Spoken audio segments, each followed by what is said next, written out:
Hey guys, tonight we dive into the surprisingly oily and delightfully dusty world of royal hygiene. Because let's face it, you probably won't survive this without at least one sniff test. Picture yourself draped in silk brocade, wafting scented smoke instead of stepping into a pool of water. So before you get comfortable, take a moment to like the video and subscribe, but only if you genuinely enjoy what I do here. And hey, why not let me know where you're tuning in from and what time it is in your corner of the globe. Now dim the lights, maybe turn on a fan for that soft background hum, and let's ease into tonight's journey together.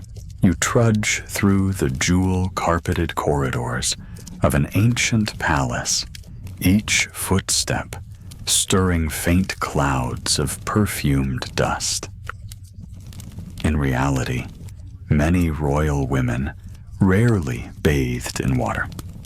Instead, they slathered their skin with exotic oils, think cedarwood, and rose distilled in amphorae, and dusted themselves with fine powders made from orris root or crushed pearls. A mainstream historical fact.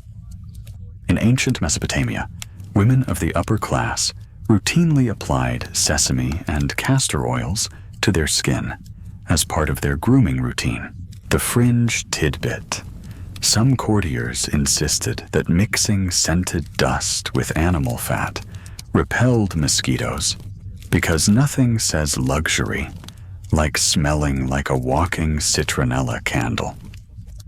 Historians still argue whether those concoctions actually warded off pests or simply masked odors under layers of fragrant grime. As you press your hand to the cool marble wall, you notice faint, acrid wisps rising from a brazier incense burning so that every breath you take feels holy. Back then, devotees believed that scent bridged the mortal and divine realms. Dousing yourself in pine and myrrh meant you were practically a goddess on parade. And that brings us to a cheeky modern aside. If you think your favorite candle smells fancy, try imagining what it would be like to bathe in melted frankincense. Ouch. Talk about stickiness. Your guide, a court perfumer with nimble fingers and a nose rivaling Sherlock Holmes, pours jars of amber-hued oil into your palm. You rub it into your elbows, shoulders, and neck, letting the fragrance seep into your pores. This ritualized application took place every few days. Not every day, water was considered bracing and potentially harmful by some medical authorities. Indeed, Greek physician Galen warned that water could open the pores too wide, letting in harmful humors that might weaken the royal constitution. Historians still argue whether these medical theories were rooted in scientific observation or courtly spin. Joke break. Number 1. You probably think your gym locker room is pungent. Just wait until you're swathed in elephant fat-infused perfume. After oiling, you step onto a plush carpet where attendants lightly sprinkle the aromatic dust. The fine powder clings to your skin, absorbing excess oil and creating a matte, glowing finish that flickers under torchlight. This dust wasn't cheap. Some recipes called for powdered pearls or ground ambergris straight from a whale's belly. If you ever doubted that royal life was extravagant, just know that there are records of Cleopatra's perfumer carrying a vase made of 10 pounds of gold. Joke number 2. Which part of that sentence sounds weirder to you? Whale belly or gold vase? Either way, I'd suggest you don't try this at home. As you glide through the harem's inner courtyard, the breeze carries the scent of orange blossom, and dusty rose, a sensory declaration of status. Commoners might scrub with river water and ash, but you bathe in slow-scented rituals. Fringe rumor has it that some noblewomen even added powdered crocodile dung to their oils, believing it blessed fertility, a claim that scholars still argue over, with some insisting it was a metaphorical flourish rather than an actual ingredient. One mainstream historical fact: the Roman writer Pliny the Elder documented dozens of pomades and unguents used by elite women, from jelly made of bull testes to ointments infused with nard root. Joke number 3. Let's hope no one on your block invites you to bring your own bull jelly next costume party. You pause to admire the mosaic floor, picturing yourself reclining on a cloud of scent instead of submerging in water. This combination of oils and dust transformed odor into an art form. Royal women didn't hide their smell, they flaunted it. A well-crafted aroma was their personal billboard, signaling wealth, education, and divine favor. As the dust settles on your shoulders, you remember that slow, dusty ritual is the cornerstone of ancient aristocratic allure. You carry that faint perfume like a badge of power, never reliant on mere H2O. Instead, you embody a walking, talking statement. I am royalty, and I smell like it too. You step beyond the scented corridors into a vast, hypocaust-heated hall where marble columns rise like silent sentinels guarding the emperor's steam-filled playground. Emperors hosted these thermal bath spectacles as both public entertainment and political theater, because nothing says, "I love you, plebs," like letting them scrub their backs in a palace-sized sauna. Meanwhile, royal women remained largely backstage, dipping only a toe into the spectacle at designated hours or in privately partitioned chambers. A mainstream historical fact. The baths of Caracalla in 3rd century Rome covered over 50 acres and could accommodate up to 1,600 bathers, at once complete with hot plunge pools, caldaria, warm rooms, tepidaria, and cold water frigidaria. You duck under a low archway into a smaller annex. This was the women's wing, accessible only during twilight hours, when the people below had dispersed and the last torch flickers died out.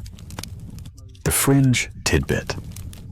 Some palace gossip claimed the emperor's perfumer secretly scattered rose petals into the women's copper baths to mask the whiff of burnt wood and sweat, hoping the ladies wouldn't notice they were literally soaking in the same water used by armored guards earlier. Historians still argue whether that story is playful rumor or a bold public relations stunt gone too far. As you pad barefoot over heated mosaic floors, steam curls around your ankles like dancing ghosts. You probably think your home sauna is steamy, but imagine mists infused with saffron and powdered pearls. Joke number 1. If you ever drop your expensive earrings in there, congratulations. You just invented underwater treasure hunting. Emperors staged these baths as grand social events. Senators in togas chatted over spa treatments, Gladiators paused their training to scrub down. Poets recited verses under vaulted ceilings, tricked out in gilded stucco. This was political theater at its finest. By keeping women's bathing hours separate, the emperor maintained gendered decorum while still flaunting his own progressive benevolence. Joke number 2. It's like VIP backstage passes, except you only get to hang out after the headliner leaves. The women's annex carried its own grandeur alabaster basins, carved with mythological scenes, water warmed by underground furnaces, benches of fragrant cedar. Yet you notice how every corridor leading there is narrower, every mosaic a shade paler. This deliberate architectural whisper ensured that the spectacle remained centered on the emperor's grandiosity, not on his half-cloaked wives. Again, historians still argue whether these design choices were rooted in modesty, security, or pure patriarchal showmanship. Leaning against a bronze tap, the kind that dripped scented water on demand, you can almost hear the echo of whispered court intrigues. The fringe rumor: some ladies insisted the taps were secretly spiked with small doses of soporific oils, so that disgraced maids would slip into dreamless slumbers before they could leak palace secrets.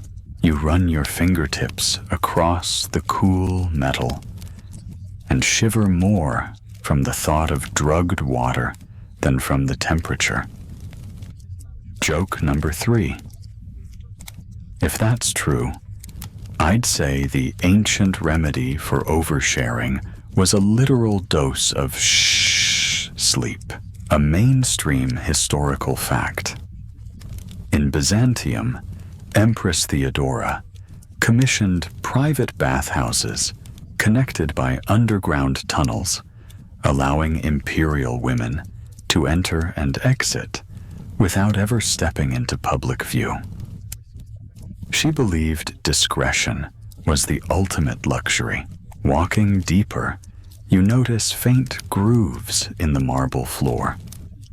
Small channels meant to drain overflow, but gossip suggests these were also used to circulate water infused with flower essences, so that each footstep left a trail of perfume.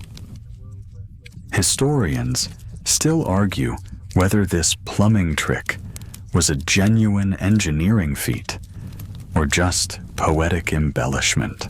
You pause at a sunken caldarium lit by hidden oil lamps.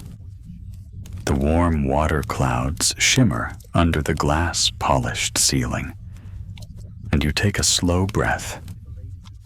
The steam envelops you, carrying whispers of cedar saffron and myrrh, an olfactory cloak more potent than any silken robe. Here, women would soak for brief intervals, mindful of time and propriety, before stepping onto towel-lined platforms to have attendants dust them with the same orris root powder you encountered earlier. Despite the luxury, there was an unspoken hierarchy. The emperor's public baths had bronze statues of him in heroic poses. The women's annex featured softer reliefs of goddesses and muses. This difference signaled power dynamics in stone and water. The women's bath was beautiful, but it was never the main act. Your senses reel as you imagine the social dynamics, noble matrons in whispered conversation, discussing dowries under clouds of steam. Palace eunuchs gliding silently with silver ewers. Perfumers on call with fresh vials of rose oil at the ready. All of this contrasted starkly with the clatter of iron tools and shouted orders in the public baths below. And remember that aisle of incense from Section 1. Here, it curls around ceiling beams, warding off mildew more than demons. Historians still argue whether aromatic fumigation was health-driven or purely theatrical, a debate that buzzes like the distant clatter of teacups. As you prepare to leave, you pass a pair of folding screens embroidered with lotus blossoms, screens that once hid a scandalous love affair between a court lady and a visiting dignitary. There's no record of what happened to them, but palace rumor says the screens were repurposed to block off the women's tub altogether for a season. Stepping back into the main hall, you rejoin the public throng. The roar of water rushing over marble spouts greets you like applause. You catch your reflection in a polished bronze mirror, hair slightly damp, powdered elbows, gleaming scent clinging to you like a royal decree. You've witnessed the theater of imperial bathing grand spectacle reserved for the emperor, hushed luxury allotted to women, and so you leave with a subtle empowerment. Though water was withheld, the art of scent and steam made sure that ancient royal women left their mark. Not with wet footprints or dripping hems, but with lingering fragrance and whispered power, an unseen undercurrent that outlasted every public display. You drift into a cloistered antechamber, shrouded in tendrils of rosewood smoke, each breath feeling like a whispered prayer. In ancient courts, fragrance wasn't mere vanity, it was currency with the divine. You press your fingertips to a carved basalt altar where oil-soaked pouches release a heady blend of lily and frankincense. A mainstream historical fact, Egyptian queens, like Hatshepsut, routinely offered resinous incense to temple gods, believing that scent could bridge the human and divine realms. The fringe tidbit, some priests swore that mixing crushed stibnite, a lead sulfide mineral, into perfumed oils amplified the aroma's sacramental resonance, allowing scents to sing in holy chambers. An esoteric practice historians still argue might have been metal poisoning rather than mysticism. You probably think your vanilla-scented plug-in is mystical. Just wait until you're inhaling lead-laced lotus essence. Joke number 1. If that's not a divine odor, it's definitely fatal. Moving past marble pillars embossed with lotus motifs, you pause at a lacquered cabinet filled with alabaster jars. Inside each health-giving elixirs, rose, myrrh, juniper are labeled in faded hieroglyphs. Ancient texts claim that wearing these mixtures made one touched by the sun god, and thus immune to mundane maladies. Historians still argue whether these claims stemmed from genuine aromatherapy effects or clever marketing by royal perfumers. A hush falls as you uncork a jar of nightingale's breath, a famed Persian concoction. The scent blooms instantly. Bright saffron top notes, soft musk beneath. Joke number 2. You might think nightingale's breath sounds romantic. In reality, it's less love song and more nasal assault. In certain rituals, Queens would anoint their temples, the sides of their heads, with ambergris-infused grease before stepping into the temple courtyard. This subtle act declared, "I carry the sea's blessing." A mainstream historical fact.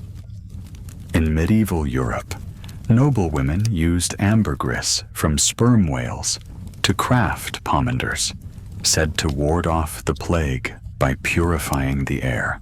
You rub the ambergris lightly into your skin, and notice how the complex marine notes deepen with your body heat. Some court physicians insisted that ambergris was an aromatic charm that conferred longevity, an idea modern scholars still argue might have been placebo or savvy branding by apothecaries. Fringe rumor says that one Byzantine empress had her perfumer inscribe sacred inscriptions on glass phials so that each opening released a blessing from heaven. Historians still argue whether those inscriptions were real prayers or just clever sales pitches aimed at superstitious courtiers. Joke number 3. If your perfume bottle came with tiny prayers, would you shake it like holy water or spritz it like cologne? Your guide whispers that in the Hittite courts, incense burners were fashioned like miniature ziggurats, symbolizing a microcosm of the temple's mountain. Fragrance rising from these altars was thought to transport your essence skyward. A mainstream historical fact. The Bible's book of Exodus details the holy anointing oil composed of myrrh, cinnamon, and cassia, used to consecrate priests, an aromatic rite still debated by scholars over its true mystical potency. You trace the spout of a burnished bronze censer, spotting etched symbols meant to harness celestial favor. Engraved lilies and hawk feathers dance under the smoldering embers. Some ritual manuals warned that burning too much cedar could oversaturate the spirit, causing visions of wanderlust among courtiers, a belief that contemporary historians still argue was a coded way to regulate courtly boredom. The chamber's ceiling is frescoed with winged deities wafting scent cloud halos. You can almost feel the divine smile down upon you until you remember that those frescoes were repainted so often that the original pigments are long gone. Fringe historians still argue whether the modern restorations capture the authentic hues or just the 19th century painter's wildest dreams. You step into a narrow corridor, recalling the crocodile dung anecdote from section 1. Here, it transforms into a whispered confession. One temple priestess claimed that sacred mud from the Nile, mixed with jasmine oil, enhanced prophetic dreams. Historians still argue whether this mud was real or metaphor for deeper mystical insight. In the next room, a platinum basin filled with dew-infused rosewater glistens under moonlight. Queens would bathe their hands in it before greeting high priests, believing that divine droplets cleansed not just grime, but spiritual impurity. A mainstream historical fact, Mughal empresses in 17th century India delighted in moonlight baths where night-harvested jasmine petals floated on perfumed water, an opulent ritual that remains a subject of scholarly debate regarding its practicality. You lean over, dipping your fingertips into the rose water, and inhaling its nocturnal sweetness. A chill runs through you, not from the water, but from the thought that priests might have spiked those baths with soporific extracts to ensure docile ceremonies. Fringe whispers suggest a mixture of henbane and poppy could induce trance states. Historians still argue whether these botanical tricks were common practice or fringe alchemy. Your footsteps echo as you return toward the altar room. Each corridor you traverse is carefully scented by hidden alcoves where attendants periodically replaced charcoal incense with fresh offerings. The result, a seamless olfactory narrative guiding you deeper into the sanctum. Modern perfumers still study these ancient techniques, debating whether multi-chamber diffusion or pure oil anointing was more effective. You leave the shrine with a playful thought. Next time you reach for your designer perfume, consider that you're dabbling in millennia-old politics of power and piety. And remember the lead-laced lotus from earlier. Sometimes the cost of smelling divine is more than skin deep. You enter a low-ceilinged chamber awash in flickering lamplight, where long wooden tables bear rows of ebony mortar bowls and ivory pestles. Here, the court apothecary concocts your personal fragrance, blends grinding petals, resins, and exotic roots into sumptuous pastes and oils.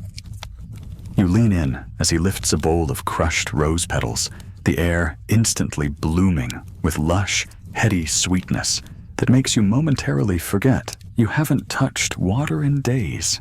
A mainstream historical fact. In ancient Persia, women prized rose blends so highly that they devoted entire palace wings to cultivating thousands of rose bushes, harvesting petals at dawn to capture the purest scent under the cool morning dew. Your curiosity tingles, and you spot a small jar of pastel powder labeled Lotus Dream.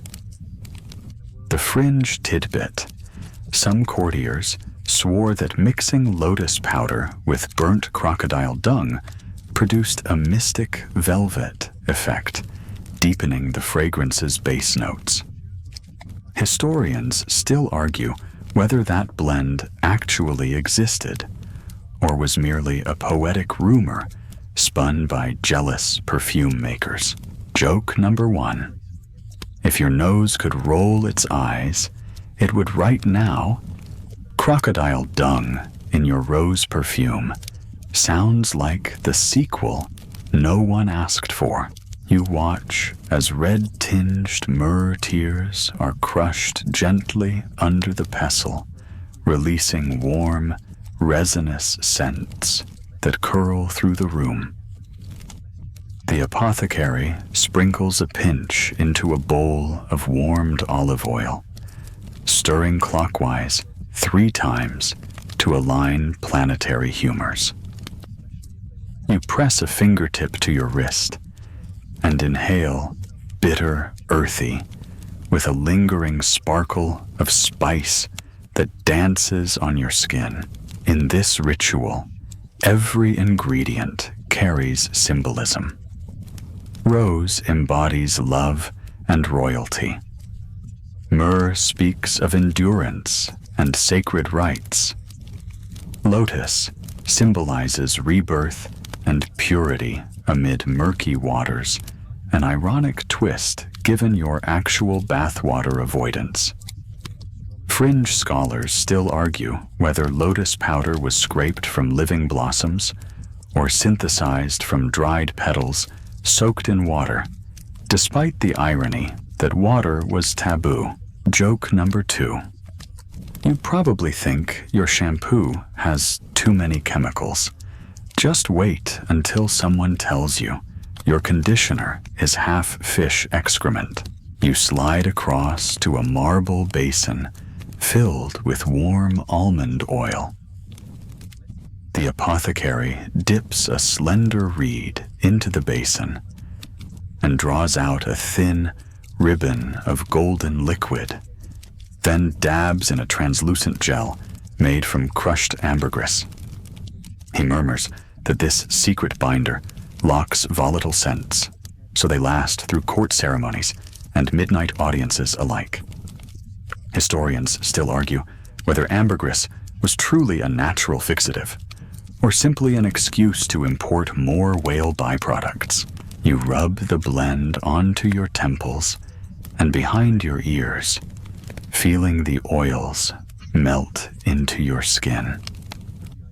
Behind you, a court scribe sketches notes in reed ink, proportions, humidity, even the predicted emotional effect of the blend, bold authority or subtle allure.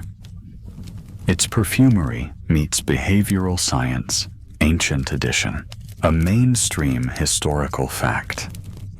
In 10th century Baghdad, perfumers wrote entire treatises on scent combinations, with recipes that sometimes required months-long sun maceration for full potency. Joke number 3. If your essential oils label came with scholarly footnotes, would you read them, or just wave them like a wand and hope for the best? A small alcove off to the right houses powdered ingredients so rare they're kept under glass-dried jasmine petals from Kashmir, crushed pearls from the Persian Gulf, and a dust labeled saffron of the sun. Legend holds that this saffron came from a single field, fertilized with camel's milk under a full moon. Historians still argue whether that tale was marketing genius or actual agricultural lore. You scoop a pinch of jasmine powder and let it dissolve into the warmed oil. The garden of your nose bursts open. Green stalks, white blossoms, a whisper of honey. You recall the ambergris of Section 3 and the lead-laced lotus rumor in Section 1 perfumery here is as much politics of power as it is sensory delight. The apothecary ladles the final blend into a hollowed alabaster sphere, your personal pomander.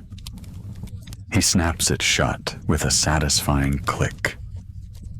You tuck it into your sash, knowing that with every flutter of your sleeve, you'll leave a whispering trail of rose, myrrh, and lotus, a mainstream historical fact. Queen Elizabeth of Hungary in the 14th century popularized pomanders so fiercely that street markets sold imitation versions stuffed with crushed herbs and spices, proof that royal scent trends trickled down to commoners. The fringe rumor, some court ladies claimed that if they inhaled too deeply, the rose essence could induce visions of forbidden lovers, prompting clandestine meetings in moonlit gardens. Historians still argue whether these tales were genuine side effects or the stuff of romantic gossip. You step back and watch as the apothecary cleans his tools. He comments in low tones that scent recipes evolved. With each new conquest, rose water from Damascus myrrh, from Yemen, lotus from Egypt. Each empire's scent footprint grew with its borders. You realize that your personal aroma is a map of centuries of trade and warfare bottled in a palm-sized sphere. Joke number 4. Bonus. You thought collecting stamps was nerdy. Try collecting rose scents from 8 continents. Smells? Nerds? Unite. Finally, the apothecary offers you a feather fan, its quills woven with sprigs of dry lavender to keep your pomander gently aerated. You wave it, watching scented wisps drift into the air like tiny breadcrumbs guiding you through palace halls. Around you, attendants pause mid-conversation to inhale, nodding in silent approval. You smell like power itself, and as you leave the chamber, you realize that these blends aren't just about masking odor. They're carefully coded signals, flirting with gods, warding off gossip, and cementing rank. You've seen rose myrrh and lotus transform from raw petals into geopolitics in a bowl. So next time you spritz your modern perfume, remember the ancient alchemy behind every note, and maybe wonder if you're secretly wearing camel's milk fertilizer. You slip through a carved wooden screen into a candle-lit corridor where painted murals depict goddesses in spotless white robes, symbols of ritual purity that contrast sharply with your lightly oiled, dust-dusted skin. In theory, these images promise absolute cleanliness. In practice, royal women rarely scrubbed with water. Instead, they enacted elaborate scent ceremonies to stand in for actual bathing, a mainstream historical fact. In ancient India, Vedic texts prescribed ritual ablutions in sacred rivers for spiritual cleanliness, but many high-caste women performed substitute rituals using water sprinkled from vessels, rather than full immersion, citing religious propriety. The fringe tidbit: some court poets claimed that a splash of rosewater counted as a full bath if you recited a proper invocation, while sprinkling historians still argue whether this was a widespread practice or a playful exaggeration by witty courtiers. You pause by an alabaster basin engraved with lotus blossoms.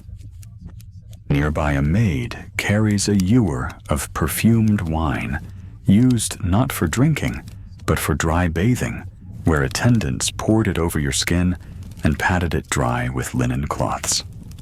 So, technically, you got wet, but in tiny sips. Joke number 1. You probably think your sponge bath is luxurious. Imagine someone gently drizzling Moshu's wine onto your elbows and expecting you to stay upright. Down the hall, a fresco shows a queen draped in gold leaf, offering water to a priest. Symbolic, clean water, rather than the real deal. You lean against the cool stone wall, reflecting on how royal painting displayed sumptuous baths that many women never actually entered. Here, art declared one thing, court custom another. You duck into a side chamber where attendants stand ready with wooden spoons of scented powders, attested in palace inventories across the Hellenistic world. They sprinkle orris root dust over your limbs, absorbing excess oil and adding a soft, pale hue. The effect: you shine with a matte radiance worthy of a marble statue. Fringe rumors suggest that some courtiers insisted orris was harvested under specific lunar phases to maximize its potency. Historians still argue whether lunar timing was practical or pure superstition. Joke number 2. If you thought moon water was trendy, try moon-dusted root powder. Your face might glow literally. You push open an oaken door into a vaulted room filled with mist from hidden brass nozzles. Instead of water, they sprayed fine vapors of rose sandalwood and frankincense, creating a scented fog that clung to your robes and hair. It's ceremonial smoke, not a shower, but it gives the illusion of steam bathing. A mainstream historical fact: in medieval Islamic courts, perfumed mists, known as shams al-utham, were released in private chambers to refresh dignitaries without disturbing textiles or manuscripts. A cheeky modern aside. Imagine your morning routine replaced by a fog machine. Your bathroom would double as a DJ booth. Up ahead, a low stool holds an ivory comb and a bowl of scented oils. Attendants gently rake the comb through your hair, distributing oils infused with jasmine and almond. They work strand by strand, massaging the scalp to promote cleanliness and sheen. Fringe whispers claim that some royal ladies added a drop of nightshade extract to the oil to darken grays. Historians still argue if that was cosmetic innovation or courtly rumor. Every inch of this ritual stages the illusion of washing without water. You come away scented, degreased, and polished, yet never wet enough to drip. It's performance over substance, like a silent film's washroom scene. Joke number 3. Your Insta-filter might smooth your skin, but would it replace a year's worth of scented rice powders? Probably not. Testing your reflection in a polished bronze mirror, you notice the fine white dust clinging to the hollows of your cheeks and collarbones. It's a second skin of elegance. You think back to the public baths where emperors reclined in water deeper than some peasant's tub. Royal women, by contrast, bathed in symbols, not substance. Historians still argue whether these representations were driven by modesty, ritual purity laws, or the expense of heating vast quantities of water. You run a fingertip along the basin rim, where stray specks of dust have settled. A maid quickly brushes them away with a peacock feather duster, an extravagant tool that cost more than a farmer's annual wages. Fringe gossip insisted that the dusters themselves were sold under seal of secrecy, their feathers blessed by the high priest. Historians still argue whether that blessing was genuine or clever marketing. Joke number 4. If you can't trust a peacock feather, who can you trust? Maybe just your nose. It knows the real bath game. The corridor ends at a low marble platform where a final lamp burns amber oil. Here, attendants offer you a goblet of spiced wine, drunk slowly to purge inner impurities before the outer ones. A mainstream historical fact. In medieval Europe, there was a belief that moderate wine consumption aided digestion and spiritual cleansing, often incorporated into courtly meal rituals rather than bathing practices. You sip the wine, letting warm cinnamon and clove notes settle in your chest. It's the taste of ceremony, the last act before your scented armor is complete. Fringe whisper claims that some court physicians mixed laxatives into these elixirs to clean the inside on days when you avoided water. Historians still argue whether such internal purges were common or disastrous. As you set down the goblet, you realize that true cleanliness in this world was measured by ceremony, not soap. You wear your rituals like armor oil dust. Mist wine each step, a layer of symbolism more potent than any rinse. Remember the orris dust from earlier? It's still there, a ghostly echo of a bath you never took. And backstage in the public baths below the emperor may bask in actual water, but you command a more nuanced power, the power to craft perception. So next time you swish mouthwash or squirt hand sanitizer, consider the world where cleanliness was performance art, and the real test was whether you smelled like authority rather than water.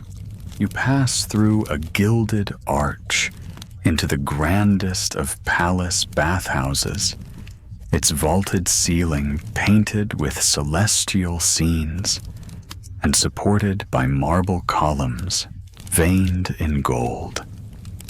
This is the heart of imperial luxury, the men's caldarium for public display, yet off to the side lies a labyrinth of smaller, secluded rooms reserved for royal women. Access here required not only rank, but strict adherence to court protocol. Attendants, eunuchs, and perfumers moved in precise choreography to maintain secrecy and decorum. In one private chamber, you find a black basalt tub carved in the shape of a seashell, its basin filled with warm water laced with rose petals and saffron threads. But you don't bathe here. Instead, you use it as a foot bath, dipping only your toes and ankles before stepping out to have attendants dust you with scented powders. A mainstream historical fact, Byzantine empresses often bathed only their extremities, believing that partial immersion was sufficient for hygiene, and avoided the risks associated with full-body baths. The fringe tidbit. Some palace whispers claimed that these foot baths were secretly laced with narcotic extracts, mandrake, or opium to lull nervous visitors into submissive politeness. Historians still argue whether such psychoactive additives were ritual or rumor. Joke number 1. Imagine showing up for a foot massage and realizing you're about to star in your own medieval sleep aid commercial. Corridors connecting the women's suites were designed like winding mazes, with low archways and heavy draperies that muffled sound, ensuring no prying ears could overhear court intrigues. You shuffle along carpets woven with gold thread, each step releasing faint hints of amber and musk from hidden scent diffusers. A mainstream historical fact. In the Ottoman Topkapi Palace, the Sultan's harem had over 400 rooms, each sectioned by heavy curtains and secret passageways to preserve privacy. You pause at a bronze door, embossed with a relief of Venus rising from the sea. Beyond it lies the mist chamber, where women entered in pairs, closing the door behind them for a timed interval. Inside, a hidden furnace vaporized scented oils into a fine mist, a steam bath without actual water contact. Attendants waited outside with sand timers to ensure no one overstayed. Fringe scholars still argue whether the mist was primarily for hygiene or for sensory indulgence. Joke number 2. It's like a very exclusive vape lounge, minus the lanyard, and plus a dash of imperial politics. Beyond the mist chamber is the powder vault, a domed room lined with jars of tinted powders, white orris pink, rose clay, and pale yellow saffron dust. Here, attendants applied each shade in precise patterns, lighter hues on the forehead, deeper tones at the neck, to create a subtle contouring effect. A mainstream historical fact: European courts in the 17th century popularized tinted face powders, with Catherine de Medici's perfumer introducing pastel powders to French salons. You notice a small door marked emergency shower, though its basin contains no water, just a vat of aromatic vinegar meant for instant dash wiping in case of unexpected inspections. Fringe gossip says that the vinegar's acidity also served to tighten pores and tighten the court's control. A swift spritz could clean a lady's reputation as well as her skin. Historians still argue whether vinegar was genuinely used this way, or the tales were hyperbolic. Joke number 3. If you thought your office had a stress shower, try the imperial vinegar drip. At the far end, you glimpse a delicate pavilion suspended over a shallow basin of scented embers, an incense footbridge where you traversed flaming charcoal coated in resinous woods. The heat warmed your soles, while the smoke curled around your ankles, both comfort and ceremony in one step.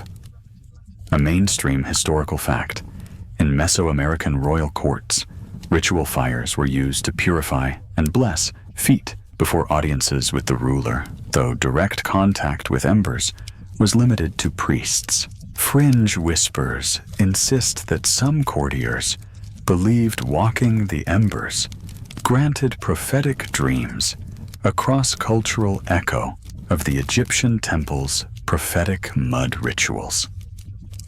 Historians still argue whether this was adopted by Mediterranean courts or remained isolated practice. You finish the tour at a silent alcove where a single silver basin stands beneath a stream of cool, perfumed water. This was reserved for the empress alone, and only after a ceremony involving prayers, incense libations, and a final application of garlands. Yet you remember, royal women seldom used even this. The ritual was more spectacle than substance-affirming status, without succumbing to water's humility. As you step back into the corridor, attendants quickly sweep away your footprints in crushed petals, a final act ensuring no trace of mundane contact remains. You realize that the architecture itself choreographed power spaces that promised water, but withheld it corridors that whispered privacy chambers that celebrated ceremony over cleanliness. You walk away knowing that in these palaces, where every mosaic and marble column spoke of divine right, royal women bath rarely, but their carefully crafted rituals left a far more lasting mark. You find yourself in a hushed, healing chamber walls, lined with scrolls and papyri, where court physicians debate the very nature of water's impact on the body.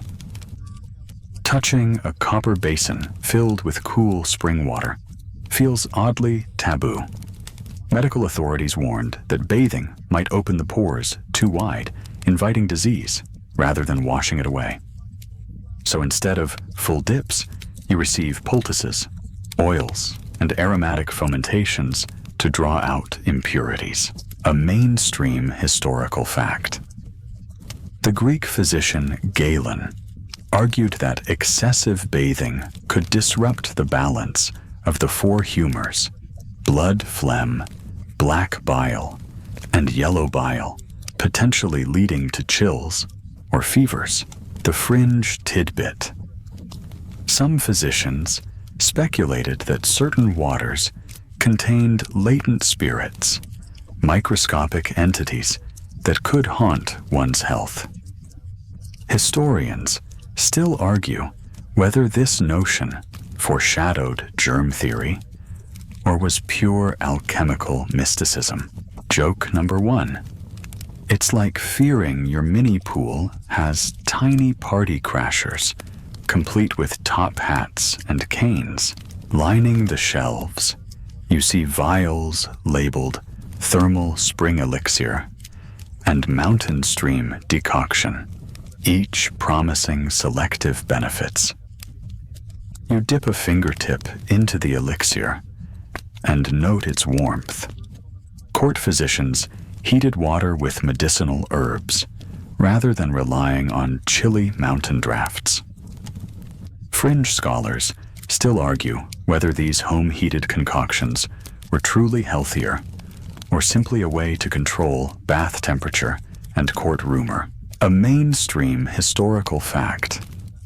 Medieval medical texts recommended wet wiping with lukewarm cloths rather than immersion for people of delicate constitution, a practice observed in Byzantine and Islamic courts alike.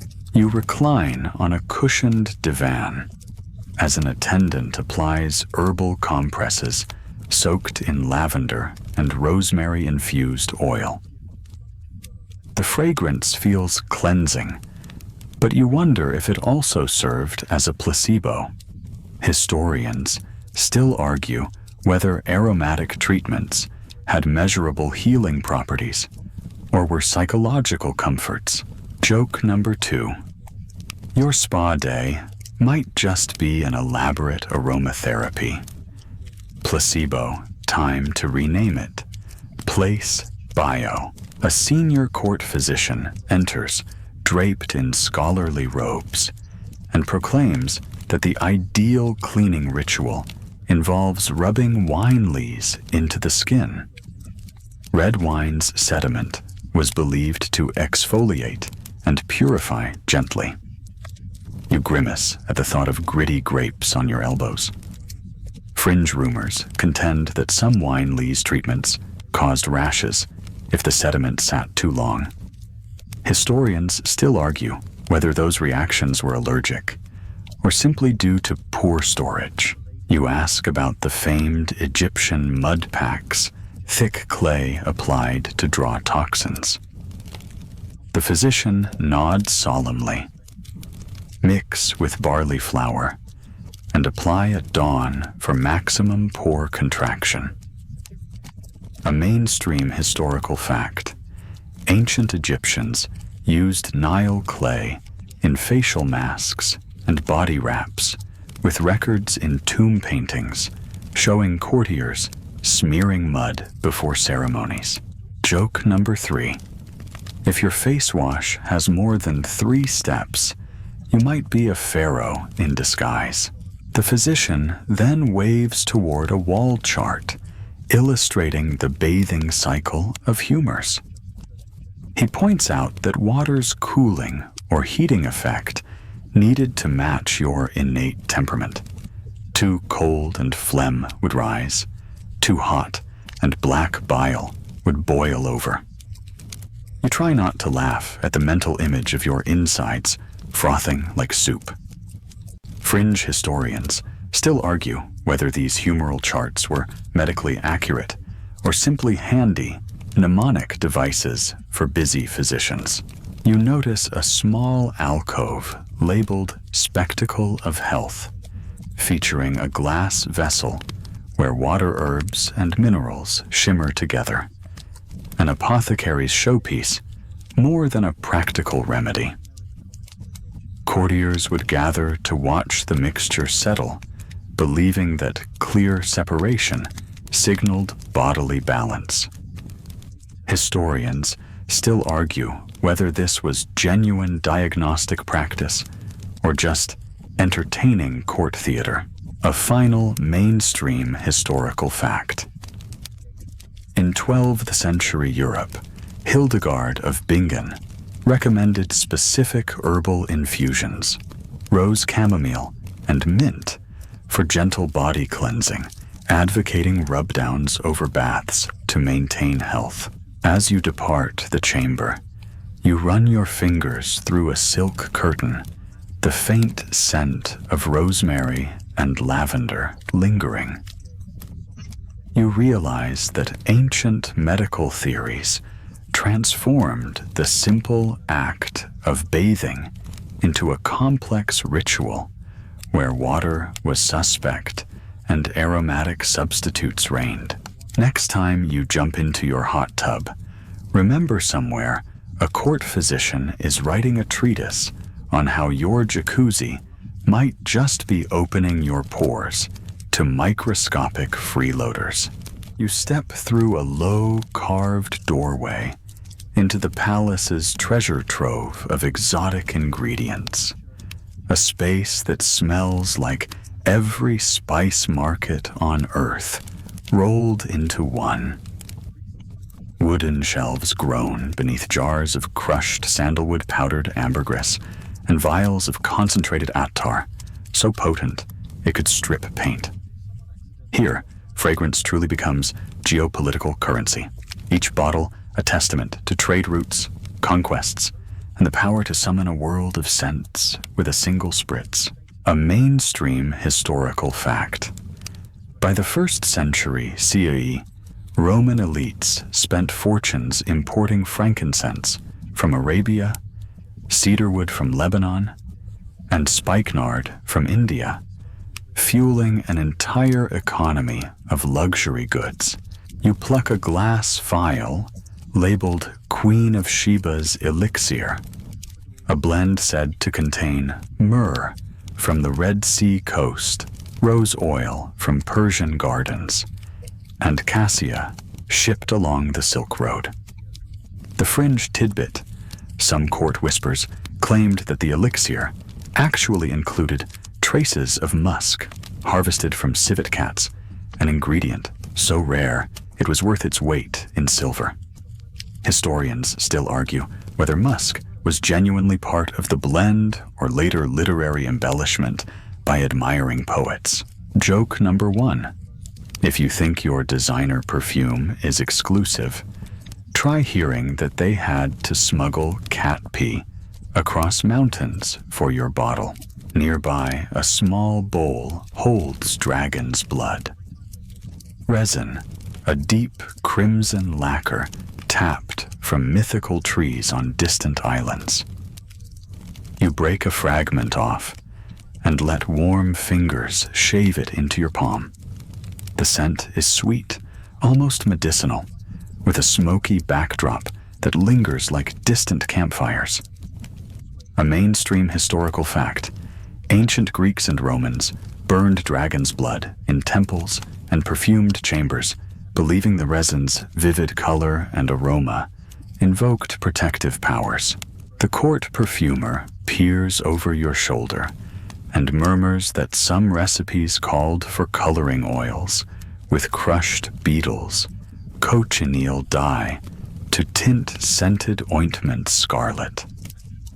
Fringe rumors insist that the dye doubled as a symbolic tribute to fallen warriors, binding the essence of blood and bravery. Historians still argue whether cochineal was used ceremonially or simply for showy cosmetics. Joke number 2. Your blush might look good, but would you wear a Beetle Crash Survivor special for date night? You move on to a lacquered chest containing amber. In all its forms, golden chunks, translucent beads, and powdered dust. You inhale deeply. The fossilized tree resin's warmth fills your lungs, smoothing over the sharper notes of earlier ingredients. A mainstream historical fact. In medieval Europe, amber was ground into fine powder and mixed into pomades as a prized fragrance fixative and skin softener. The fringe tidbit here legend held that amber collected at dawn from the Baltic shores carried the memory of sunlight, granting the wearer a radiant aura. Historians still argue whether this notion influenced actual trade or was a later royal myth embraced by storytellers. Joke number 3. If your morning coffee doesn't give you an aura, you might need to sprinkle some fossilized tree sap on your toast. At the room's center stands a circular table with delicately carved grooves, each holding a different substance crushed pearls for shimmer lapis lazuli powder, for a cool blue tint and real gold leaf that floated in oil like suspended starlight. You trace the gold flakes with a fingertip opulence incarnate.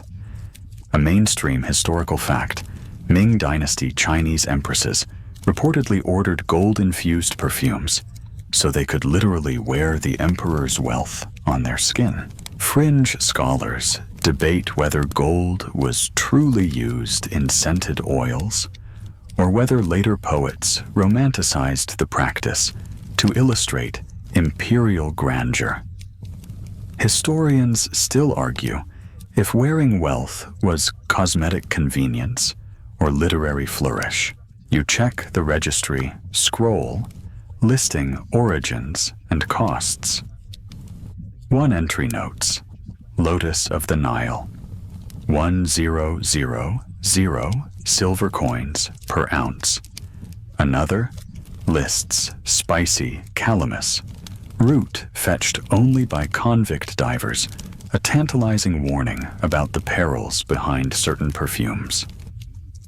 A mainstream historical fact, calamus root was prized in ancient Assyria for its pungent, earthy aroma and used as an aphrodisiac in royal courts.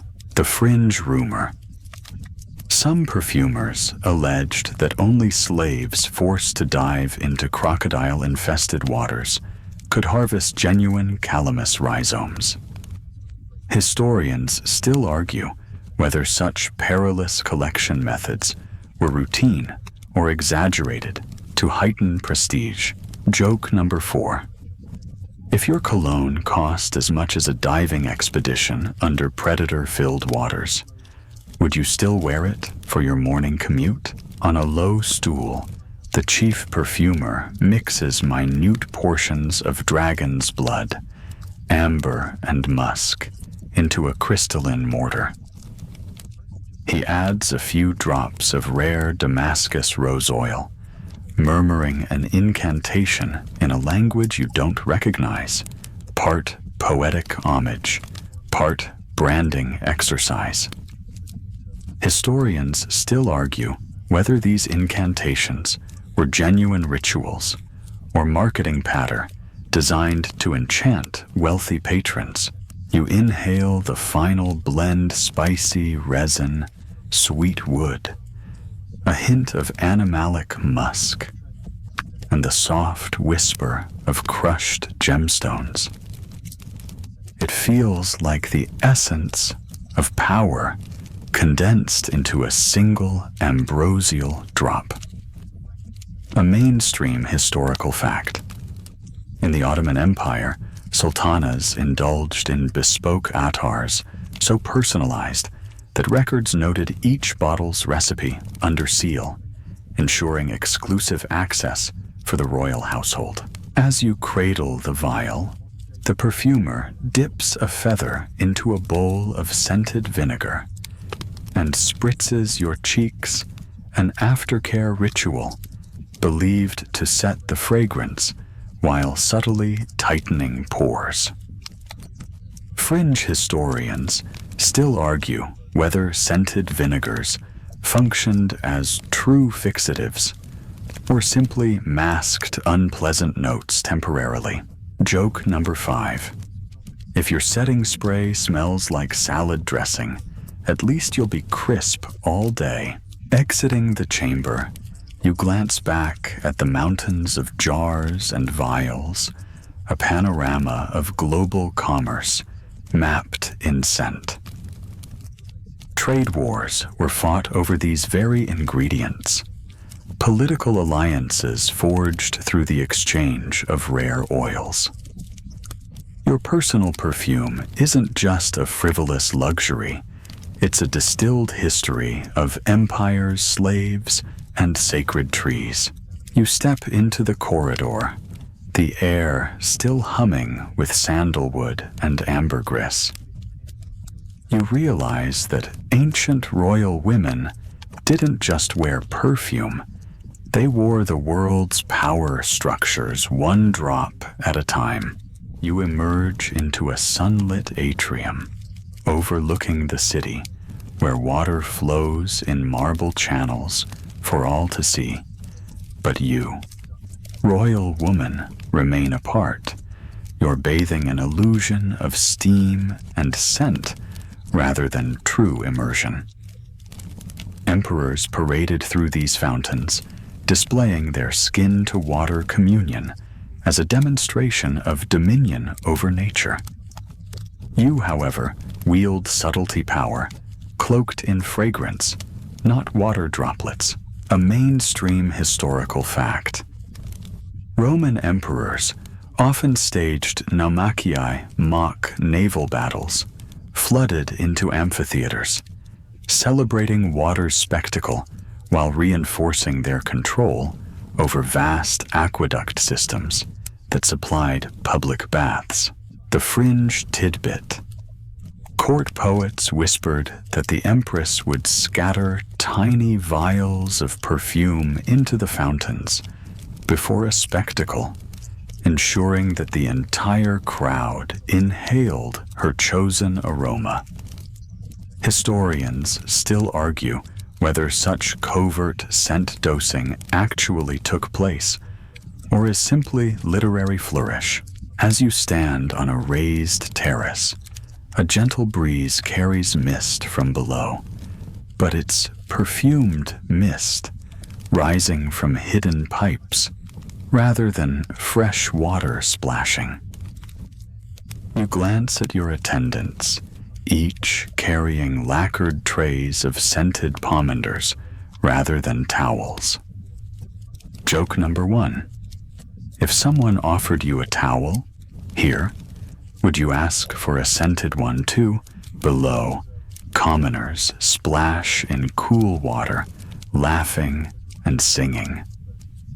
Their joy is palpable, but undifferentiated. One pool, one people.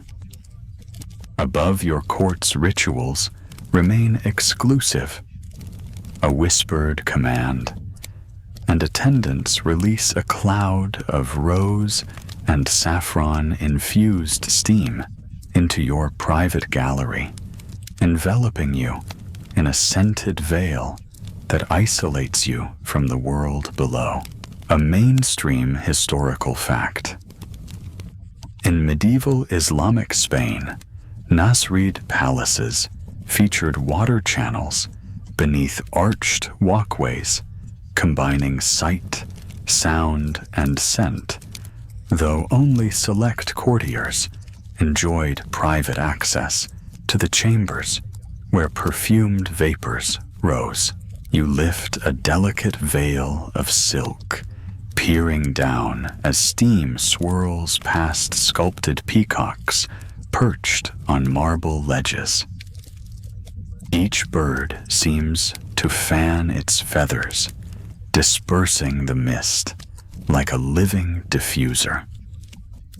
Fringe historians still argue whether these carved peacock statues were hygroscopic, coated in salts to absorb moisture, or purely decorative flourishes meant to evoke exotic lands. Joke number 2. Your modern humidifier might moisten the air, but would you pay a fortune for a marble peacock to do it?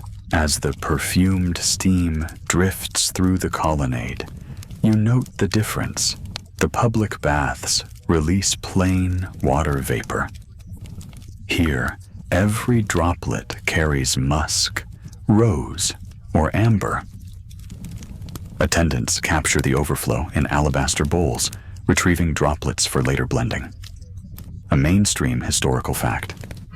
In 14th century Venice, glassmakers produced elaborate bowls to collect fragrant rainwater during rare storms. Though these were novelties, rather than hygiene enhancements, you descend a small spiral staircase into the gallery of reflections, a narrow passage lined with mirrored obsidian panels. Each mirror is edged with strips of scented fabric, ensuring that even your reflected image seems to smell like power. Fringe rumors insisted that some mirrors were anointed with oils, so that gazing into them released a burst of aroma. Historians still argue whether such scented mirrors were practical or purely indulgent legend. Joke number 3. If you walked past a mirror and it sneezed you back, would you duck for cover? From the gallery, a covered bridge leads you over the main pool. Above the water, glass nozzles hidden among carved vines release intermittent puffs of steam scented with jasmine, creating floating clouds that drift toward the sunlit seating. A mainstream historical fact, Mughal Emperor Akbar installed flower scent diffusers along palace watercourses to perfume the gardens after dawn, delighting courtiers and inspiring poets. You lean over the balustrade, inhaling jasmine as petals drift on the water below.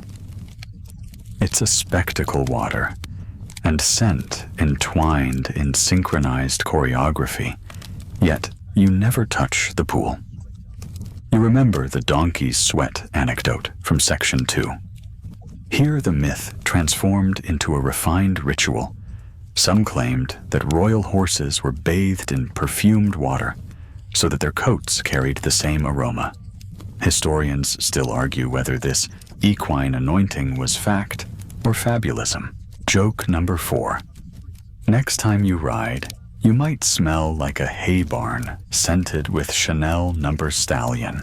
Leaving the bridge, you follow a colonnade toward the Fountain of Echoes, where water sings against hollow masonry. Behind the fountain's facade, hidden flutes, piping steam create haunting whistle-like tones. You approach and press your palm against the cool marble feeling vibration and inhaling cedar-scented vapor. A mainstream historical fact. In Mamluk, Egypt, architects designed fountains to produce musical notes, though these used air channels, not scented steam. Fringe lore suggests that these scented flutes could be tuned to play specific melodies tied to royal anthems, reinforcing dynastic identity. Historians still argue whether fragrance and sound were deliberately synchronized or later poetic invention. Joke number 5. If your diffuser came with surround sound, would you hire a DJ for your living room? Finally, you step into a secluded grotto behind the fountain, a secret retreat carved into the palace rock. Here, subterranean springs bubble through golden sand, their water lightly effervescent. But even here, you barely wet your hair, instead letting attendants mist your shoulders with citrus-infused brine, believed to invigorate the mind without risking pore opening. A mainstream historical fact. In Renaissance, Florence, citrus brines were used sparingly for facial cleanses, touted for brightening the complexion without full immersion. You run a finger along the grotto's carved walls, tracing motifs of sea creatures and lotus blooms. The crisp citrus aroma mingles with the mineral tang of the spring, a final reminder that water and scent can merge, but only on your terms. Historians still argue whether such grotto mists were common in palaces or rare luxuries reserved for personal favorites. As you ascend back into daylight, you realize that public bathing was the emperor's stage, but the scent-infused water rituals were the queen's courtly script, a nuanced performance asserting that though you rarely bathed, you commanded the very essence of water and fragrance alike. You slip through a heavy velvet curtain into the Chamber of Omens, its walls blanketed in intricate tapestries depicting women anointed in fragrant oils. Here, all rituals border on superstition when scent merges with sorcery. You stand before an obsidian altar on which rests a black glass vial containing nightshade, whisper, a perfume rumored to grant prophetic dreams when dabbed behind the ears, a mainstream historical fact. In medieval alchemical texts, women sometimes used scents infused with mandrake and belladonna as sleep aids, believed to open the mind to visions. The fringe tidbit court gossip claimed that courtesans would sprinkle a few drops under their pillows to summon secret lovers in dreams. Historians still argue whether such practices were widespread or mere courtly legend. As you uncork the vial, a powdery breath of woody musk and bitter almond greets you. You dab behind your earlobe and inhale the aroma prickles like a half-remembered dream. Joke number 1. If your dreams smell like death row, at least you'll remember them. Hanging above the altar is a crystal prism that refracts candlelight into rainbow shards, a scent. Prism said to split aromas into colored mist. Attendants swirled perfumed vapors through it, believing that each color corresponded to a mood or omen. A mainstream historical fact, Renaissance artists explored synesthesia, linking colors and scents in their treatises on the senses. You watch as amber vapor glows like sunrise through the prism before drifting away. Fringe scholars still argue whether such prisms existed or were simply allegories in poetic manuscripts. Moving deeper, you notice a circular mosaic in the floor featuring zodiac signs. Each section corresponds to a scented burner, Aries, with spicy cinnamon, Cancer, with soft jasmine, Capricorn, with earthy patchouli. Attendants would guide you to the burner, matching your horoscope, believing it aligned your inner humors. A mainstream historical fact. In the 16th century, European astrologers recommended specific aromatic oils for each zodiac sign to balance temperament. Joke number 2. If your therapist ever prescribes cinnamon for your sign, ask if it comes with a side of existential crisis. You step onto a carved stone disc that rotates to position you before the correct burner. As the chosen scent envelops you, a hush falls. Courtiers interpret your reaction for omens of health and fortune. Fringe rumors suggest that some seers used hidden sound devices to produce eerie whispers, amplifying the ritual's drama. Historians still argue whether these were real contraptions or just tales spun by theatrically inclined courtiers. Joke number 3. If your incense holder could talk back, would you trust its advice? Probably not. At the room's edge, A mosaic fountain drips perfumed oils into a basin, slowly, ritually. Each drop echoes, and attendants count your patience. The longer you wait, the more favor the gods supposedly grant. A mainstream historical fact. In certain Byzantine rituals, rare oils were dripped drop by drop, as offerings often accompanied by liturgical chants. You trace the basin's rim with your finger, feeling each oil-coated drop before it falls. Fringe historians still argue whether these slow drip rituals were meant for purification or simply drew out courtly suspense. A final mainstream historical fact. In 17th century France, Madame de Sévigné wrote of attending masked balls scented with perfumed fountains, where guests dipped kerchiefs into scented streams as tokens, an intimate souvenir of the event.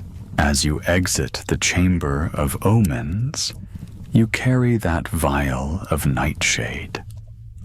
Whisper close to your heart, knowing that scent could be a tool of divination as much as decoration. The line between fragrance and magic blurs here, where every aroma is an omen, and every inhalation a spell. You are guided into the Hall of Whispers, a narrow gallery lined with alabaster niches, each holding a slender alabaster flask. The attendant instructs you to choose one. Each flask contains an oil meant to guard against a specific ailment. You uncork your selection: silver throat guard, a blend of eucalyptus myrrh and powdered silver. A mainstream historical fact. In medieval apothecaries, silver compounds were prized for their purported antimicrobial properties, believed to ward off throat and lung infections. You inhale the sharp, clean scent and feel an almost medicinal clarity in your sinuses. The fringe tidbit.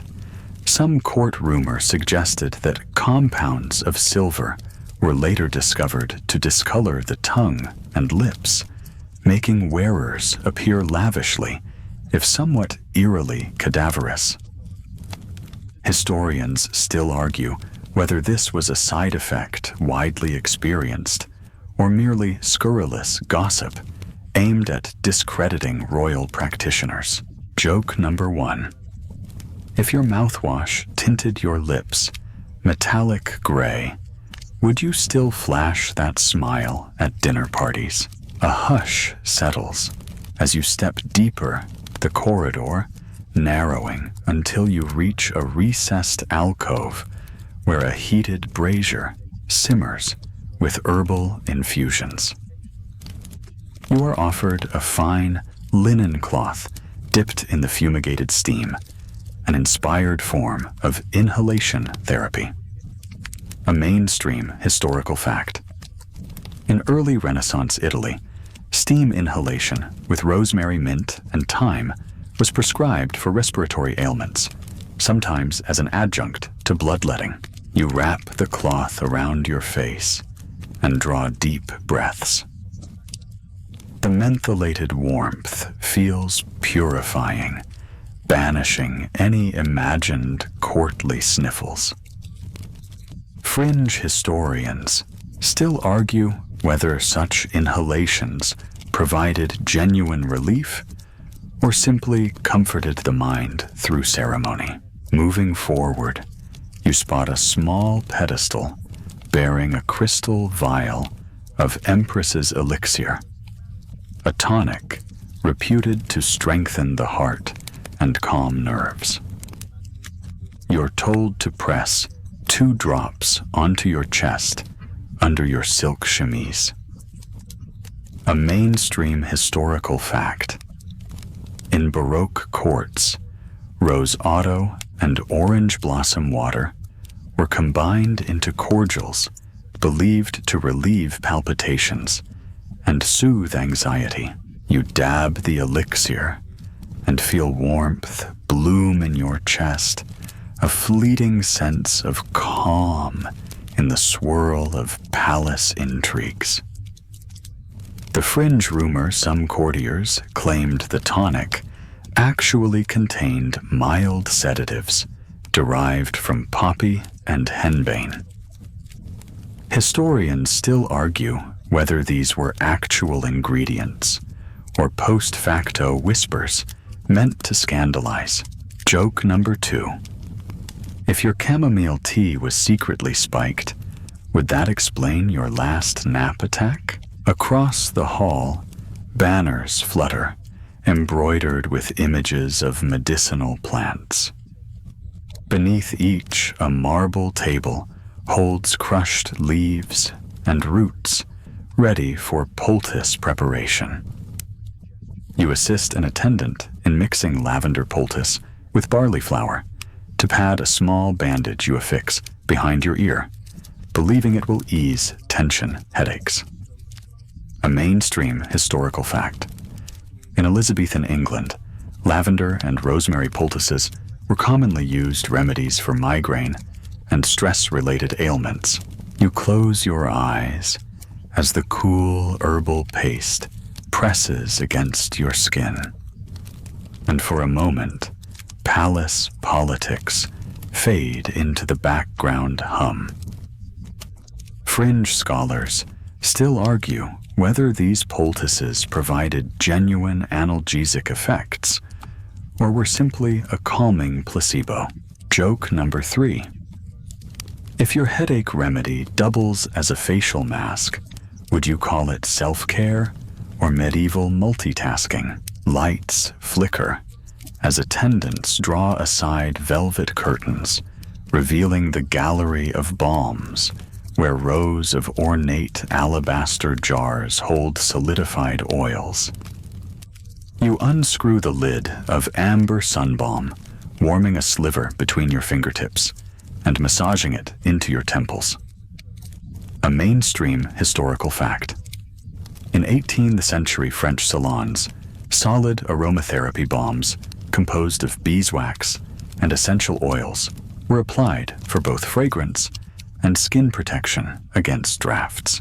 The balm melts luxuriously into your skin, a comforting shimmer under the lamplight. The fringe tidbit. Some texts suggest that court ladies mixed lead-based pigments into their balms for a pale complexion. Historians still argue whether any lead poisoning occurred, or if such practices remained theoretical warnings. Joke number 4. If your blush doubled as sunscreen and foundation, would you embrace the multi-tool or fear the fallout? Your path leads next to the room of echoing voices, a circular chamber designed to amplify even the softest sound. Here you place a few drops of serenity tears, a balsamic resin blend into a shallow bowl.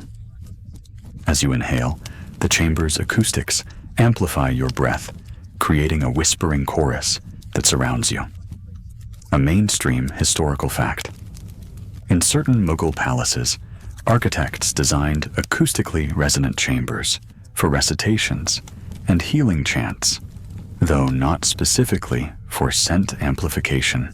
You listen to the gentle susurration, each inhalation syncopated with the echo, and feel a profound centering. Fringe historians still argue whether sound and scent were deliberately paired, or whether later travelers romanticized the effect. Joke number 5.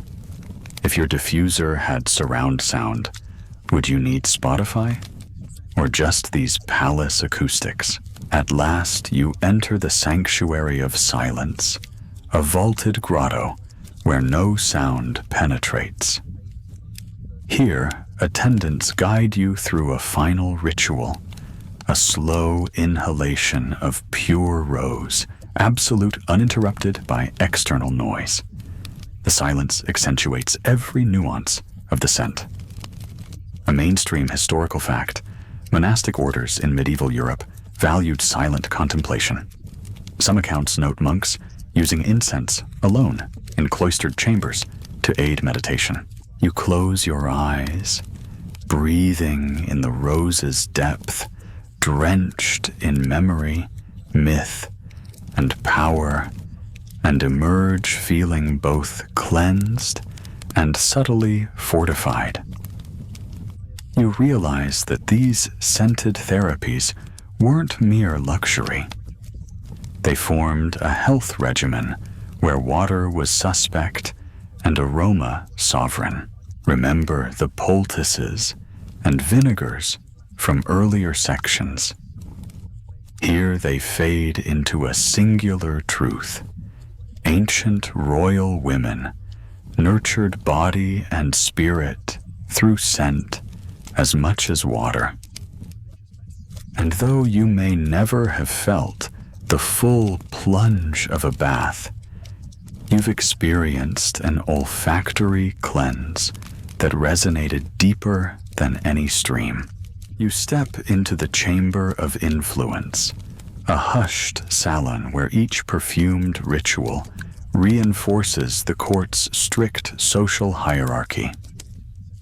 Attendants stand lined along the walls, their uniforms brushed to perfection, awaiting your scented signal. Here, every aroma is a command. Release the right blend and alliances shift. And you risk scandal. A mainstream historical fact. In Louis XIV's Versailles, mistresses and ladies-in-waiting recognized each other by personalized pomanders, held like scepters, subtly communicating rank without words. The fringe tidbit. Some court whisperers claimed that courtiers would swap fragments of their mistress's pomander in secret to gain her favor. Historians still argue whether this practice was flirtatious espionage or poetic legend. You move to a low marble table where a crystal siphon holds your custom diplomat's blend, a mixture of jasmine musk and black pepper, crafted to curry favor and soothe tense negotiations. The attendant lifts the siphon stopper, and the spicy floral vapor drifts toward your face. Joke number 1. If your cologne doubled as a meeting icebreaker, would you ever get any real work done? As you inhale, you feel a subtle boost in confidence. Courtiers elsewhere pause mid-conversation, heads turning at your signature scent. You recall the orris dust from Section 5 and the nightshade whisper from Section 10. Now scent becomes stratagem.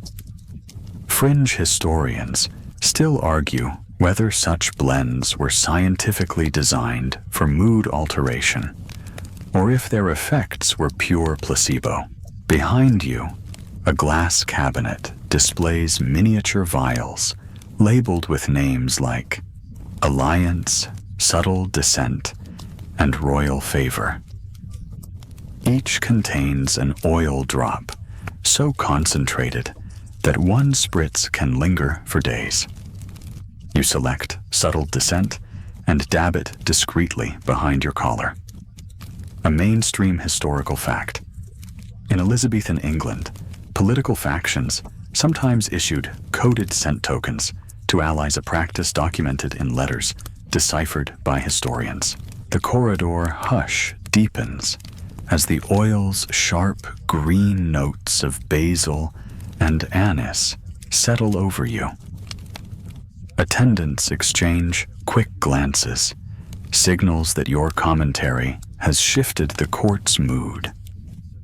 Fringe gossip insists that a rival duchess once slipped a misplaced vial into her enemy's bouquet, causing unintended chaos, a tale historians still debate for its veracity. Joke number 2.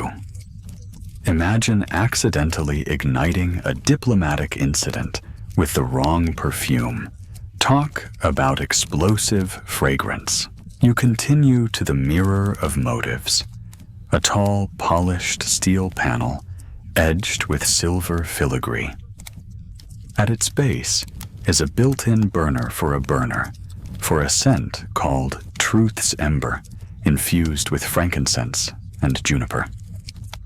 You ignite the small charcoal disc beneath, and the resinous smoke curls upward, mingling with the mirror's cool reflection. A mainstream historical fact: in Mughal courts, mirror-based scent ceremonies were used to reaffirm the emperor's divine right, reflecting both his image and his aroma back to him. Staring into the mirror, you watch the smoke outline your silhouette. The effect: a performance of transparency, yet in reality, you're cloaked in layers of political signaling. Historians still argue whether this ritual aimed to reassure monarchs of their own purity, or simply reinforced autocratic power through sensory spectacle. Joke number 3. If your reflection smelled like incense, would you question your own sanity, or just light a candle? Ahead lies a narrow gallery hung with tapestries depicting famous treaties and court ceremonies. On a pedestal in front of each tapestry is a corresponding scent diffuser, the Treaty of Westphalia, paired with a calm lavender blend. A contested succession treaty paired with spicy saffron. You pause at the tapestry of a long-forgotten pact, inhaling its scent of cedar and bergamot. A mainstream historical fact: in 17th century Europe, perfumed treaty gifts, sachets of herbs and spices, were exchanged to symbolize goodwill between sovereigns. Fringe scholars still argue whether these sachets carried genuine political weight or served primarily as exotic luxury curiosities. You dab a drop of treaty blend on your wrist, feeling history's weight in every waft. You emerge into the salon's main hearth room, where a grand fireplace flickers beneath a portrait of a legendary queen. Beside the hearth, an ornate brazier burns cinnamon and clove chips, each ember crackling with diplomatic intent. The attendant offers you a wooden fan laced with bergamot-scented feathers. You wave it gently, sending little puffs of spice-laced air across the room. Joke number 4. If your desk fan came scented, would you ever turn it off? Attendants step forward with perfumed vinaigrettes, small pomanders soaked in vinegar and essential oils. In one swift motion, you unstopper the vinaigrette and inhale, enjoying a sharp lift of rosemary and mint. A mainstream historical fact: during the Regency period, fashionable vinegar-based pomanders, known as vinaigrettes, were carried in pockets to combat unpleasant odors and boost alertness. The vinaigrette's brisk scent snaps you into focus, preparing you for the evening's council meeting. Fringe rumors say some courtiers added secret ingredients like laudanum tinctures to their vinaigrettes, giving them a discreet edge in negotiations. Historians still argue whether opiate dosing was covertly common or simply scandalous rumor. You exit the chamber of influence into the twilight gallery, where shadows lengthen and scented torches glow. You realize that in this world, fragrance is less about cleanliness and more about command, each aroma a tool to shape minds, alliances, and reputations without a single drop of water. Closing the chamber's door behind you, you catch one final whiff of jasmine pepper and cedar, an invisible signature marking your passage. In the court of scent, you've learned that power doesn't just speak, it breathes.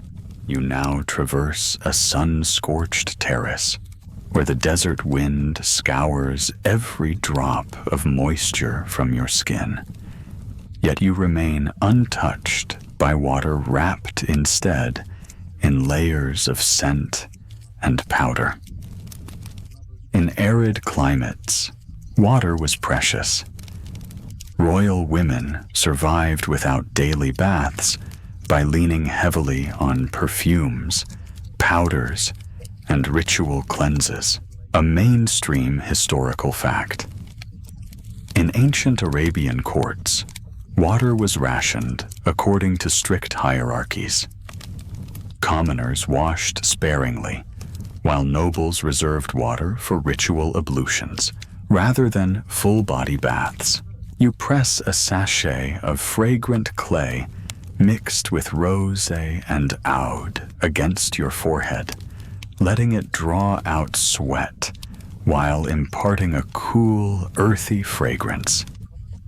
The fringe tidbit some Bedouin wives claimed that a paste of camel milk and rice flour applied past the hairline served as a sun shield.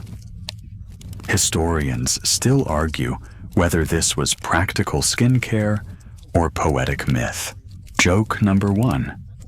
If your sunscreen smelled like yogurt and cereal, would you slather it on or opt for SPF 50? Behind you, a servant fans you with lotus leaf fronds dipped in attar, the dew-like scent misting your face. This constant micro-misting replaced the need for water splashes. Each inhalation felt like a refreshing sip. Fringe scholars still argue whether these botanical fans were widespread or luxuries reserved for select favorites. A mainstream historical fact, Mughal princesses kept jade rollers chilled under ewers of rosewater and held them to their skin to cool and tone, though full immersion remained rare. You grip a polished roller against your cheek, feeling its coolness infuse the attar's floral top notes into your pores. You think back to the lavish foot mists of Section 6 and the powdered hair treatments of Section 5. Together, these rituals formed a waterless hygiene protocol. Joke number 2. If your beauty routine included rolling jade and breathing lotus mist, would you ever need a pool again? You wander into a small colonnade where scented fountains gurgle, but their channels carry spiced oils, not water. You cup your hands and catch a few drops of cinnamon-infused liquid before wiping them on your arms. The warmth tingles, but you never really get wet. Fringe rumors suggest that these fountains doubled as spice dispensers for court kitchens.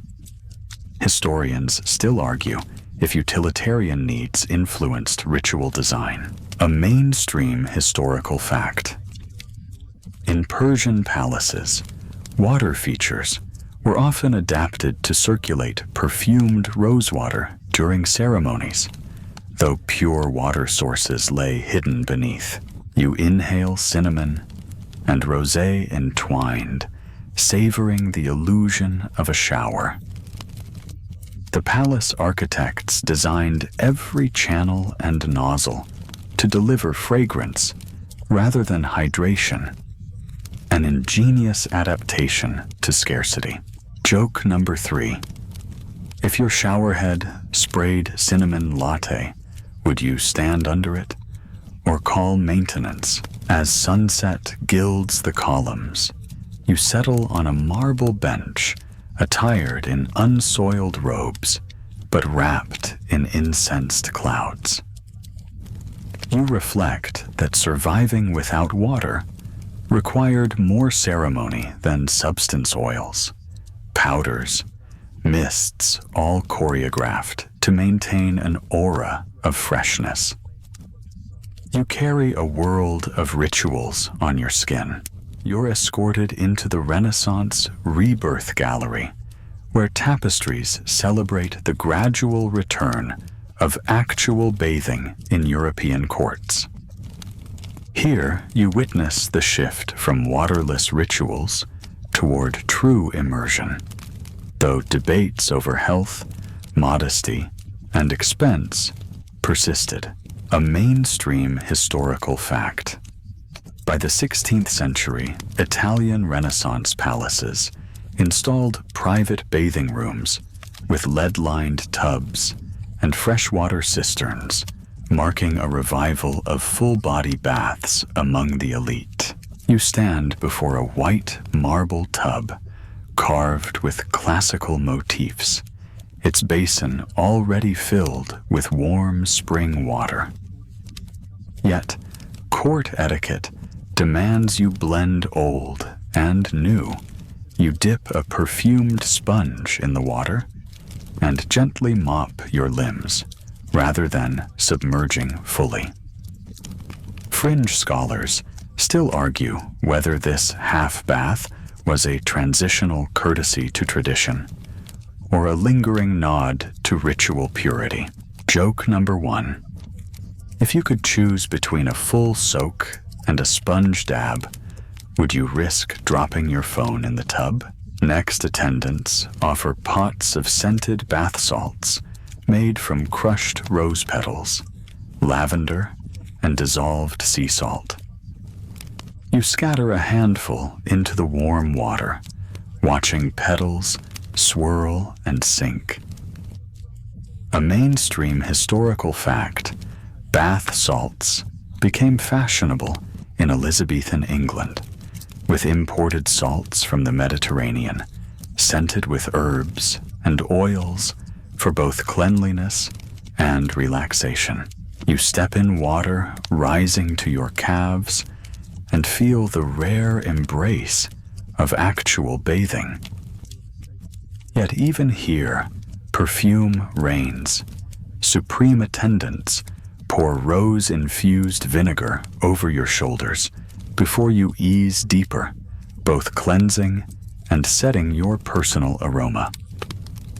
Fringe rumors suggest that vinegar baths were believed to tighten skin and leave a lingering scent, though historians still debate their cosmetic efficacy. Joke number 2. Would your bubble bath ritual survive an ounce of vinegar? Or would you call it Extreme Spa Edition? You pause to admire frescoed walls depicting mythological bathing scenes, cornucopias of water wine and oil coexisting.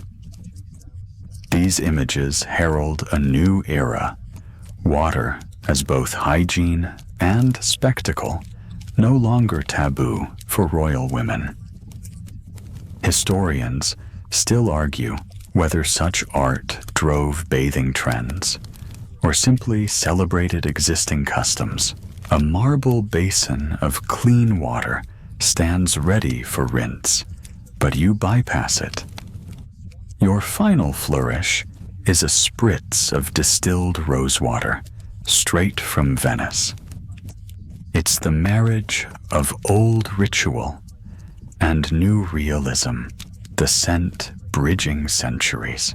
A mainstream historical fact, Catherine de' Medici's Italian courtiers popularized scented waters in French royal baths, influencing European bathing culture for generations. Joke number 3. If your shower gel could double as perfume, would you hog the pump at your roommate's place? As you towel off, using only linen cloths, you retain a sheen of floral scent and a dampness that feels almost decadent. You realize that the transition to modern baths didn't erase ancient customs. It layered them, fusing water and scent into a richer tapestry of hygiene. You enter the gallery of legacies, where portraits of perfumers and apothecaries line the walls, heroes of the fragrant revolution. Here you contemplate how centuries of royal ritual shaped the modern perfume industry and cultural memory, a mainstream historical fact. By the 18th century, perfumeries in Grasse, France, became central to European fragrance production. Refining techniques first pioneered in ancient courts. A fringe tidbit. Some archives claim that certain Grasse distillers smuggled ancient Roman amphorae shards into their stills to channel authentic essences.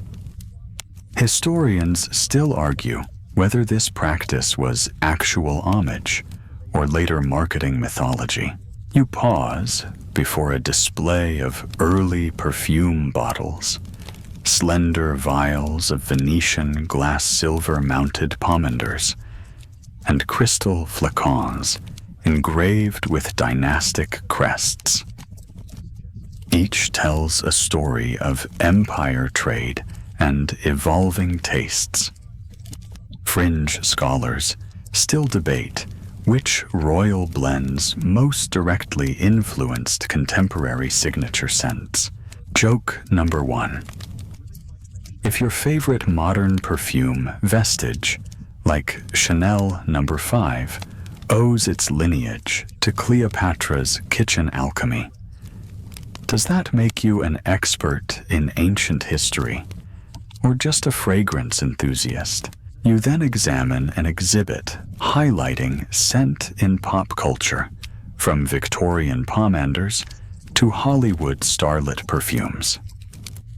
You realize that the idea of aroma as identity power seduction status stems from those first oil and dust rituals.